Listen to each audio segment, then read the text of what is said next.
नमस्कार दोस्तों, आज हम चर्चा करेंगे 7 ऐसे खर्चों पर जो एक मिडिल क्लास परिवार यानी मध्य वर्गीय परिवार को डुबो रहे हैं। ये 7 ऐसे खर्चे हैं जिनके चंगुल में इंसान फंस तो जाता है, लेकिन लाख कोशिश करने के बावजूद इससे बाहर नहीं निकल पाता।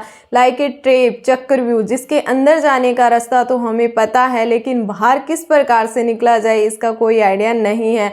इस समस्या की गहनता को समझकर इसका सोल्यूशन प्राप्त करने के लिए हमने book mindset, the new psychology of success, the art of thinking clearly, the psychology of money, rich dad poor dad आदि बुक का अध्ययन किया गया है, ताकि इस समस्या की गहनता को समझकर आपको बेहतरीन सॉल्यूशन प्रोवाइड किया जाए। जो इसका 5th एंड लास्ट पॉइंट है वो यूथ यानी जो 20 से लेकर 30 एज ग्रुप है उनके लिए बेहद इंपॉर्टेंट है। वैसे तो ये सारी वीडियो आप सभी के लिए बहुत इंपॉर्टेंट रहेगी, धैर्य के साथ सुनना, आपको बहुत अच्छी इन्फॉर्मेशन दी जाएगी। वीडियो को लाइक, शेयर एंड चैनल को सब्सक्राइब करना न भूलें। तो चलो स्टार्ट करते हैं हमारा आज का वीडियो। सबसे बड़ा खर्चा एजुकेशन। जिस प्रकार से हम हमारे कपड़े, मकान, गाड़ी आदि का कंपैरिजन पड़ोसी, रिलेटिव, नोन के साथ करते हैं, उसी प्रकार से हम हमारे बच्चों की स्कूल का कंपैरिजन करने लगे हैं। उसका बेटा कौन से स्कूल में पढ़ता है, हमारे वाला कौन से स्कूल में पढ़ता है।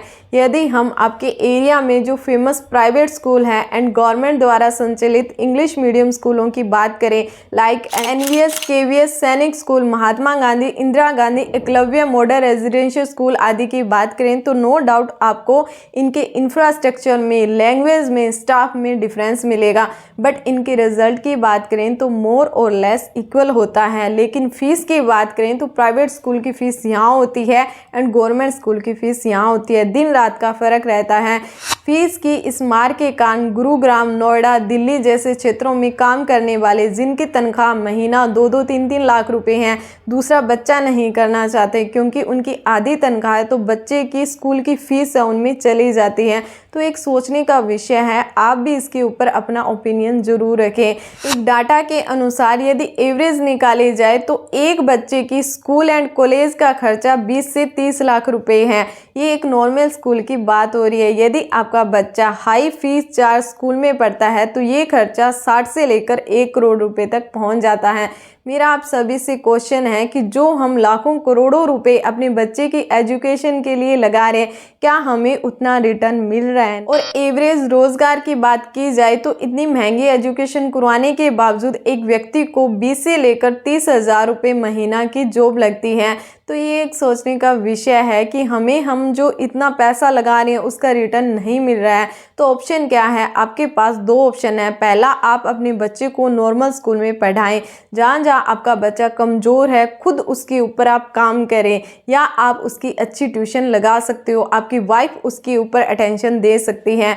मान लो आप इंग्लिश में कमांड बनाने के लिए अपने बच्चे को high charge English medium school में डाल रहे हो, तो उसके बजाय आप नॉर्मल स्कूल में पढ़ाकर उसकी इंग्लिश की अच्छी सी ट्यूशन रखवा सकते हो। दूसरा, जब आप अपने बच्चे को नॉर्मल स्कूल में पढ़ा रहे हो तो जो फीस का मार्जिन है यानी आपका पैसा बचा है उसे उसी टाइम किसी इन्वेस्टमेंट इंस्ट्रूमेंट में डाले आ पाओगे कि जब आपका बच्चा 18 क्रॉस करेगा तो उसके लिए एक इन्वेस्टमेंट का एक एसेट बना हुआ होगा, उससे पैसिव इनकम जनरेट की जा सकती है यदि आपने सोच समझकर इन्वेस्टमेंट की है। तो इस एडवाइस के ऊपर आपकी क्या राय है ये आप कमेंट सेक्शन में ज़रूर बताएं। इंश्योरेंस। इंडिया में IRDAI की रिपोर्ट के अकॉर्डिंग महज 5% लोगों के पास बीमा कवरेज है, यानी 95% जनसंख्या का बीमे की तरफ कोई ध्यान नहीं है। नेशनल इंश्योरेंस एकेडमी NIA की रिपोर्ट के अकॉर्डिंग यदि हम बात करें तो सरकार व एडा की तमाम कोशिशों के बावजूद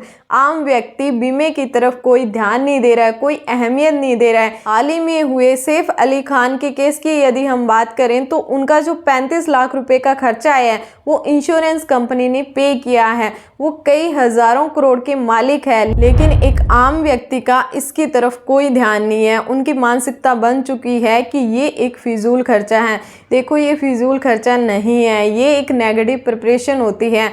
भगवान न करे कि आपके साथ कुछ हो, लेकिन आपके साथ कुछ हादसा हो गया तो आपके पास क्या ऑप्शन है? आपके ऊपर जो मानसिक स्ट्रेस आता है वो तो है ही है, आपका जो वेल्थ का यानी फाइनेंस का स्ट्रेस है वो तो कम से कम न आए, इसके लिए आपने अपने जीवन में जीवन बीमा ज़रूर करवाना है।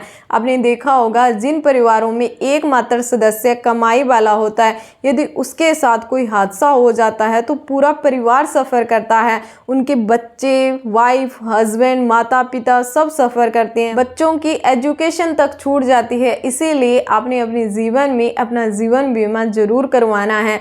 यदि हो सके तो आप अपने व्हीकल, मकान आदि का भी बीमा जरूर करवाएं। The art of thinking clearly के ऑथर रॉल्फ डोबली लिखते हैं कि जो पैसा इंसान कड़ी मेहनत से कमाता है उससे वो सोच समझकर खर्च करता है, वहीं दूसरी ओर जो पैसा उसे गिफ्ट में, उपहार में, लॉटरी आदि लगने से मिलता है या अचानक कोई उसका रिटर्न यानी इन्वेस्टमेंट से प्रॉफिट होता है तो उसे वो उसी नज़रिए यानी उसे इजी या फ्री मनी समझकर फिजूल खर्ची में लगा देता है।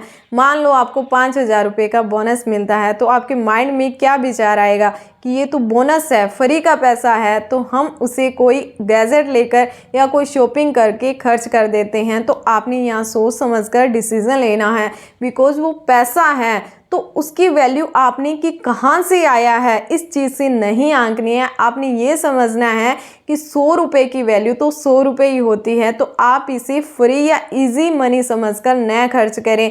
एंड दूसरा इसका हम एग्जांपल लेते हैं ऑनलाइन शॉपिंग से। जब आप ऑनलाइन के थ्रू पेमेंट करते हो तो वो UPI के थ्रू हो जाती है, आपको फील नहीं आता कि आपके हाथ से पैसा गया है, लेकिन जब आप कैश की फॉर्म में पैसा देते हो, फिजिकल रूप से डीलिंग करते हो, तो आपको एक फील आता है कि मेरा कमाया हुआ पैसा मेरे से जा रहा है, तो आप उसे सोच समझकर खर्च करते हो। तो दोनों कंडीशन में हमें ये समझना है कि पैसा तो पैसा है, 1,000 रुपये की वैल्यू ही उतनी है और इस 1,000 रुपये की भी वैल्यू उतनी ही है, दोनों इक्वल है। चाहे आप ऑनलाइन शॉपिंग करते हो, चाहे आप ऑफलाइन शॉपिंग करते हो, चाहे आपने खुद मेहनत से कमाया है या किसी ने आपको दिया है, गिफ्ट दिया है, उपहार दिया है, लॉटरी लगी है या अचानक ही आपको कोई प्रॉफिट मिला है, वो पैसा तो पैसा है एंड उसे पैसा समझकर ही आपने खर्च करना है। गलत इन्वेस्टमेंट हमारे यूथ को ओवरनाइट सक्सेस चाहिए, इसके लिए वो कुछ भी कर सकता है। यदि इन्वेस्टमेंट में हम बात करें तो वो दूसरों को देखकर या दूसरों के कहे अनुसार zero sum game, dream 11, Zupee, ludo, F&O trading आदि में इन्वेस्टमेंट करते हैं एंड सोचते हैं कि हम भी राकेश झुनझुनवाला की तरह 5,000 से हमारी वेल्थ 60,000 करोड़ रुपए बना लेंगे। He was a chartered accountant which gave him a strong understanding of finance and company fundamental। And आप सभी को पता है कि जिन व्यक्तियों को ओवरनाइट सक्सेस मिलती है वो सस्टेन नहीं कर पाते because lack of knowledge and experience. वापस वो अपनी पोजीशन गेन कर लेते हैं।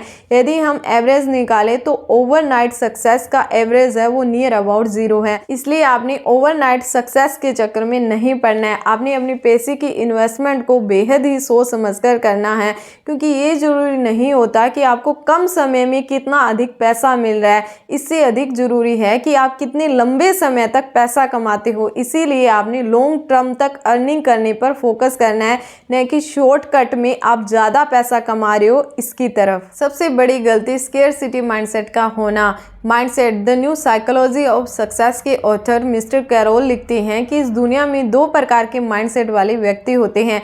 पहला स्केर्सिटी यानी फिक्स्ड माइंडसेट वाले व्यक्ति, दूसरा वर्ग आता है ग्रोथ माइंडसेट वाले व्यक्ति। जो स्केर्सिटी माइंडसेट वाले व्यक्ति होते हैं वो ये सोचते हैं कि इस दुनिया में पैसा, ऐशो आराम, success, opportunity, everything is limited, learning, knowledge सब कुछ लिमिटेड है। इसीलिए हमें फूंक फूंक कर कदम रखना चाहिए। यदि हम कोई रिस्क लेंगे तो हम बर्बाद हो सकते हैं। वहीं ग्रोथ माइंडसेट वाले व्यक्ति ये सोचते हैं कि इस दुनिया में पैसा, opportunity, success, knowledge, information, everything is unlimited, कोई लिमिटेड नहीं है। इसीलिए वो इस दुनिया को उसी नज़रिए से देखते हैं। एक स्केर्सिटी माइंडसेट वाला व्यक्ति ये सोचता है कि 30,000 रुपये जो मेरी महीना तनख्वाह है उसमें से जो मैं 2-3 हज़ार रुपये अपने व अपने परिवार वालों के शौक पूरे करने के लिए लगाता हूँ या लगाती हूँ, उस पैसे को बचाकर मैं अपना बैंक बैलेंस बढ़ा लूँगा। वहीं ग्रोथ माइंडसेट वाला व्यक्ति ये सोचता है कि मैं किस प्रकार से 30,000 रुपये से जो मैं महीना कमा रहा हूँ उसे मैं 50,000 रुपये तक ले जाऊँ। तो हमेशा ही कंजूसी करना ही किसी समस्या का समाधान नहीं होता। आप पैसे और कमाकर और इन्वेस्टमेंट करके अपने जो लाइफस्टाइल है उसे आप बढ़िया बना सकते हो। घर, गाड़ी और शादी 3 ऐसी चीज़ें हैं जो जीवन में बार बार नहीं की जाती। हालांकि आजकल लोग गाड़ी बार बार चेंज करने लगे हैं, बट मोर और लेस एक मिडिल क्लास व्यक्ति की बात की जाए, उसको मद्देनज़र में रखते हुए हम शादी, गाड़ी और मकान बार बार चेंज नहीं करते। एंड इसी साइकोलॉजी के कारण हम इनके ऊपर जब खर्चा करते हैं तो लोन, EMI या उधारी लेते हैं एंड जो कर्ज है उसके जंगल में फंस जाते हैं, उसकी दलदल में धंसते ही जाते हैं। इसीलिए जब भी आप गाड़ी लेते हो, मैरिज करते हो या आप अपना घर बनाने जा रहे हो तो आपने अपनी औकात यानी हैसियत से बाहर खर्चा नहीं करना है। जितना आपका बजट है उसी के अकॉर्डिंग आपने खर्चा करना है। यदि आप गाड़ी और घर बनाने जा रहे हो, बिकॉज ये चीज़ें बार बार परचेज नहीं की जाती, इसीलिए आप इन पर 10% एक्स्ट्रा यानी जो आपका बजट है उससे 10% एक्स्ट्रा आप खर्चा कर सकते हो। वहीं हम यदि मैरिज की बात करें तो आपने 10% कम खर्चा करना है। यदि आप 10% से 20% भी कम करते हो तो आपका ही बेनिफिट है। अगर संभव हो सके तो आप जो शादी में दिखावे के तौर पर खर्चा करते हो उसकी बजाय उसी पैसे से आप अपने बच्चों के लिए कोई एसेट बनाकर दे सकते हो, ताकि उनकी आर्थिक स्थिति मजबूत बने। वो अपनी लाइफ में जो पैसे को लेकर एक स्ट्रेस आता है उससे थोड़ी सी उन्हें रिलीफ मिले। सबसे इम्पोर्टेंट पॉइंट, अमीर बनने की चाहत में हम हर जगह से खर्चा पानी कम करते हैं, सेविंग करते हैं, इन्वेस्टमेंट करते हैं, लेकिन खुद की लर्निंग के ऊपर इन्वेस्टमेंट करना भूल जाते हैं, लर्निंग की कंपाउंडिंग करना भूल जाते हैं। हमें किसी भी स्कूल, कॉलेज, यूनिवर्सिटी में फाइनेंस की नॉलेज नहीं दी जाती।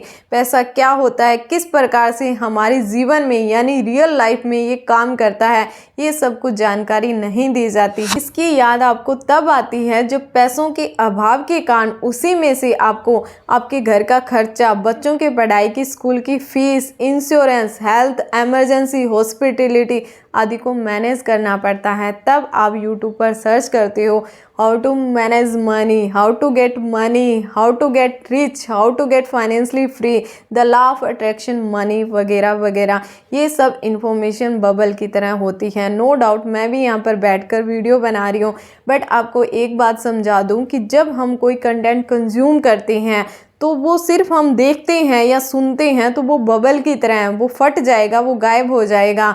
अदरवाइज़ आप रियल में कोई कंटेंट कंज्यूम करते हो तो उसके की पॉइंट को नोट करके आप अपनी लाइफ में उसका इम्प्लीमेंटेशन स्टार्ट करें, तभी आपको फ़ायदा मिलेगा। अदरवाइज़ वो आपका टाइम है वो जा रहा है। आप अपनी समय की कीमत को समझें। एंड सबसे बढ़िया ऑप्शन रहता है बुक का। यदि आपके पास टाइम है तो खुद आप फिजिकल रूप से बुक्स पढ़ें।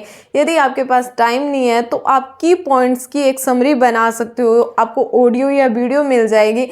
यदि आपको किसी बुक के ऊपर समरी चाहिए तो वो आप कमेंट सेक्शन में डाल देना, क्योंकि मैं भी बुक स्टडी करती रहती हूँ, की पॉइंट नोट करती हूँ, तो आपको प्रिंटेड फॉर्म में या वर्बली वीडियो बनाकर मैं दे सकती हूँ। तो ये थी हमारी वीडियो जिसमें हमने 7 पॉइंट के ऊपर डिस्कशन किया है। यदि आप इनमें से जो 7 पॉइंट है वो अपनी लाइफ में फॉलो करती हो तो ये 6 पॉइंट है ये ऑटोमेटिक आपके पास आ जाएंगे, बिकॉज आपको नॉलेज हो जाएगी कि पैसा क्या होता है, किस प्रकार से ये हमारी लाइफ में आता है, कहाँ कहाँ और कितनी अमाउंट में किस प्रकार से आपने यूज़ करना है, कब पैसे की इन्वेस्टमेंट करनी है, कब एग्जिट लेना है। Everything you learn from book और वीडियो। जो भी आप कंटेंट कंज्यूम करते हो उससे आप लर्निंग करो एंड अपनी लाइफ में आगे ग्रो करो। धन्यवाद।